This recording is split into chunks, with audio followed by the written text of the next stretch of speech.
এই বিটলা বানরটা পিচি মুরগির কলাগুলো কেমনে ঝাপটা মেরে নিয়ে গেল দেখছেন? একদম ইজ্জত নাই। মুরগি ছানা তো কানতে কানতে নদী বানায় ফেলছে। আর ওইদিকে হিরো আলমের মতো এন্ট্রি নিল আমাদের হাস্কি ভাই। ভাই কিন্তু বিশাল বড় বিজ্ঞানী। হাস্কি ভাই বলছে, থাম পিচ্চি, কান্দিস না, এমন ইনজেকশন দিমু যে বানরের পেটে ভূমিকম্প হবে। কলার ভেতরে এখন ফিট করা হয়েছে পেটে বোমার ওষুধ। মুরগি ছানা এখন ভাব নিয়ে যাচ্ছে, আর লোভী বানর মনে মনে বলতেছে, আহা, আবার ফ্রি মাল পাইছি। নে বেটা, খা, সামনে তোর জন্য সারপ্রাইজ আছে। পিচি আর হাস্কি ভাই তো আড়ালে দাঁড়ায় হাসতে হাসতে শেষ। ওরা জানে এখন কি খেলা হবে।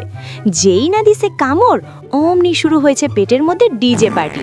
ওরে বাবারে, বানরের তো এখন অবস্থা টাইট, পিছন দিয়ে তো ধোঁয়া বেরোচ্ছে।